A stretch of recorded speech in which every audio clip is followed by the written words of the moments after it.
Muy buen día a todos en este, último día del año en el que vamos a celebrar que estamos vivos, vamos a celebrar que vamos a darle entrada a un nuevo año, a un nuevo ciclo y que dentro de todo no podemos dejar atrás la esperanza de que estemos bien en familia, en nuestro ambiente laboral, en todo el entorno que nos compete y nos hace felices o nos hace sentirnos sobre todo protegidos, queridos, apreciados, diría yo, ¿no? Entonces, no puedo dejar ni este último año de hablar de lo que es la corrupción y cómo nos ha impactado. Y esta columna la voy a titular, pues de alguna manera, trastornos de corrupción, ¿no? Trastornos por corrupción. Porque fíjense, no solamente la palabra corrupción o el término corrupto se está convirtiendo en una palabra cotidiana, sino que ya les genera a esta bola de corruptos trastornos de ansiedad por corrupción, que para mí, ¿no? Retomando un poco de la literatura que hay al respecto en el ámbito psicológico y psiquiátrico, sin ser experta, por supuesto, en esos temas, pero de las lecturas que hemos apreciado, pues son pensamientos rumiantes y obsesivos que les caracterizan a estos personajes, en donde hay una preocupación excesiva por obtener y poseer, imagínenselo, todo lo que no les corresponde, ¿no? Aprovechándose de su cargo y encargo. Y por supuesto, tienen una creencia infundada, digamos, racionalización, de que existe una necesidad inmediata que ellos deben cubrir y que se la merecen. Entonces, todos los demás ciudadanos no existimos. Este trastorno de ansiedad por corrupción puede hacer que la persona afectada, pobres, corruptos o deshonestos, pase excesivo tiempo ocupándose de sus negocios y actos irregulares en lugar de trabajar en lo que sí está obligado. Pero bueno, a eso no fue.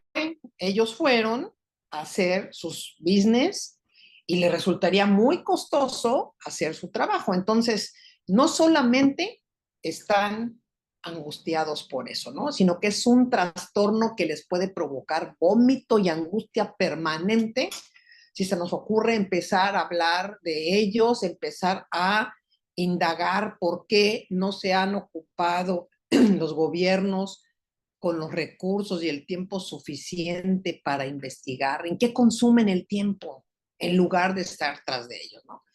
Bueno, pero también hablar sobre este tema y divagar sobre este tema en este último día del año, pues puede resultar bastante arriesgado porque nuestro estómago puede revolverse recordando situaciones que nos abaten.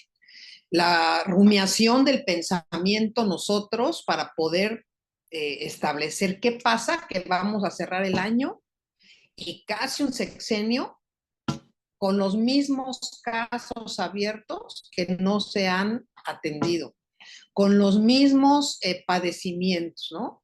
Y entonces yo digo, caray, qué bien para los corruptos que cierran su año con mayores ingresos, por supuesto, y sin ningún, ningún riesgo o, digamos, preocupación. La preocupación es de todos los demás que tenemos que asegurarnos por nuestra propia cuenta que prosigamos con un buen trabajo, que estemos haciendo lo correcto, que nuestra familia esté sana. Y entonces, ¿yo qué diría para hacer una reflexión final en un día como hoy? Pues que las instituciones cada vez más deterioradas, muchos titulares señalados por corrupción. Bueno, muchos no son todos, pero sí son muchos. Ya hablamos de los estados, ya hablamos de los tres poderes. Yo quiero que no se ubique nada más en un golpeteo político, porque a nosotros no nos interesa el golpeteo político. Hablamos de personajes que son carentes de ética pública, personajes que hemos llevado, ¿no? Por ejemplo, pagándoles casa, comida y ratonera, enfermeros con el salario que no les corresponde con nuestros impuestos, mantenimientos interminables, situaciones como Segalmex, estafa maestra, CONADE, que nadie sabe dónde está el dinero. Todos estos dispendios que nos hacen y nos generan dudas. Yo quisiera también tener frases humorísticas, nada más que pues, no se me da mucho esto del humor para estos temas. Tenemos tesis pendientes que aclarar, tenemos ratas durmiendo en ratoneras que se construyeron a modo, pagados con nuestros impuestos. Tenemos toda una estructura gubernamental que no sabe dónde fueron a parar los recursos que se han desviado. Y entonces yo digo, caray, podemos cerrar el año con desasosiego y con recelo, pero también empezamos a tener trastornos obsesivos, una compulsión por saber por qué estas personas intentan y repiten estos comportamientos repetitivos, que no solamente son reiterativos en la modulación de su vida, sino que se vuelven obsesivos con robar cada día más, ya no les alcanza. Y yo me los imagino hoy que su angustia quizás va a ser, ¿y si ya no puedo robar más? ¿Ya se va a acabar el sexenio? Y si la bolsa, ¿qué voy a hacer para obtener las bolsas que quiero? ¿Y cómo le voy a hacer para esta vida que no me corresponde y que he logrado con estos negocios? Y eso sí debe causarle realmente un estado de ansiedad patético. Y entonces, ¿cómo podemos nosotros desgranar desde nuestro lugar qué sucede en un cerebro de alguien que tiene ese trastorno obsesivo de actuar y de ser corrupto? Y entonces podemos ver la punta del iceberg y podemos ver también algunas alteraciones que nos molesten en la vida pública y nos faltan muchas preguntas por responder, nos queda claro, no sabemos dónde está el dinero, por qué no han procedido con todos, por qué no se les investiga, por qué es tan lenta la justicia, por qué son tan lentas nuestras opciones ilimitadas. Y a lo mejor aquí necesitaríamos, como dijera mi querido y entrañable Jorge Saldaña, una terapia colectiva. México necesita un psicoanalista. Necesitamos relajación, necesitamos atención plena, necesitamos atendernos nosotros para no pensar en esto, pero sí tratar de atajarlo en cada una de las circunstancias en que nos sentimos amenazados. Y entonces, yo no tengo hoy una solución, ni podría ser, porque a mí no me corresponde. ¿Qué hacemos cada vez que en la carretera del Estado de México llevan sexenios deteniéndonos y ya llevan su maquinita para quitarnos la lana y bajar 10,000, 5,000, 4,000 pesos? Cambió el gobierno, pero las mañas no cambian. ¿Qué hacemos para poder concentrarnos? En lugar de estar cuidándonos de los de la esquina, de los ratas, en concentrarnos en nuestro bienestar, en alejar esos pensamientos negativos. ¿Cómo podemos nosotros hacer para que podamos pensar que ahora con esta nueva megafarmacia que abren, en lugar de estarnos pidiendo, que así lo escuché y lo leí, que para pedir la medicina van a estar pidiendo el CURP, el nombre, el correo, el teléfono? No me imagino a alguien, a una persona mayor, a una persona enferma, deletréme su nombre, a ver, otra vez repítamelo. Necesitamos quitar burocracia, necesitamos ser mejores. Ayuden al país todos los que están en eso, no obedezcan ciegamente como se ha venido haciendo en sexenio. Necesitamos mejorar las gestiones, los trámites, necesitamos que controlemos los pensamientos para hacerlos positivos, pero en esa positividad es porque hay algo que me va a facilitar la vida. Yo les pido a todos los que están involucrados en un día como hoy que las reflexiones sean centrarse en esto.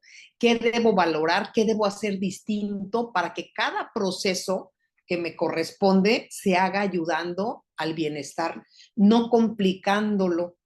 Porque esto sí produce ansiedad. En una ansiedad, pues yo pienso que para el futuro. Ahora bien, me pueden decir otros, no, es que las personas corruptas se pueden sentir estigmatizadas. No, pues claro que sí.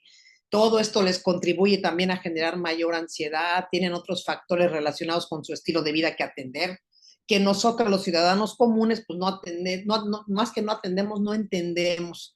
Y entonces ellos tienen y padecen trastornos de atención, de necesidades inmediatas que para nosotros no lo son. Y entonces, ¿qué les ayuda a sentirse mejor?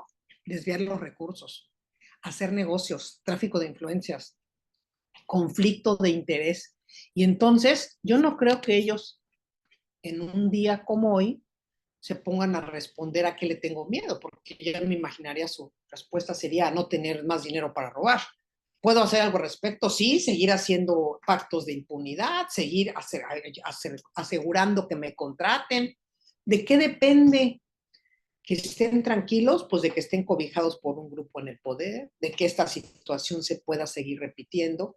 Y entonces no hay nada que podamos nosotros hacer para gestionar ese tipo de ansiedades, pero sí quiero decirles algo, lo que sí podemos hacer es pensar en nuestro bienestar, en nuestra modo de vida, en un modo de vista honesto. Sabemos que la corrupción es mutante, que hay personajes con un doble rasero moral, pero también sabemos que hay gente decente, que hay gente que quiere hacer mejor las cosas y tenemos que enfocarnos en eso, tenemos que enfocarnos en nuestro entorno, en nuestras organizaciones. La elección es una elección de vida, vivir con engaños, con trampas o vivir plenamente y si hemos hecho algo indebido, dejar de hacerlo. Ahora bien, yo no conozco al día de hoy un solo arrepentido de la corrupción que diga sí, pasó y fue así, porque esos arrepentimientos, pues podríamos entender que son sinceros, entre comillas. Pero bueno, la esperanza siempre va a ser legal y personalicísima.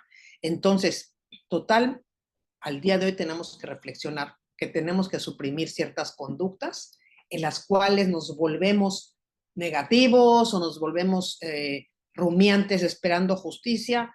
No podemos controlar todo. Vamos a comenzar aceptando que en muchos casos hemos sido víctimas de la corrupción que ha proliferado por años.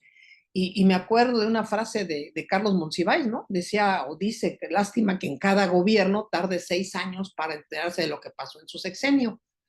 Siempre, siempre habrá algo mejor por hacer.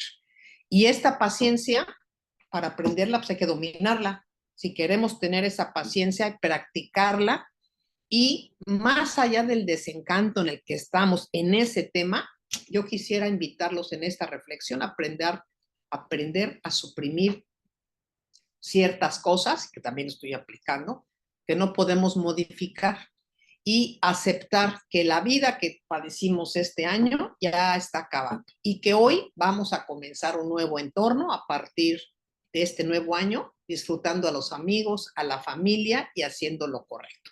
Y al gobierno que viene, el que gane, tiene una gran responsabilidad con todos nosotros, unidos todos contra el fraude y la corrupción. Muy relativo decirlo, pero creo que es importante que haya mucha espiritualidad y que haya, sobre todo, paz en este nuevo año. Muchas gracias.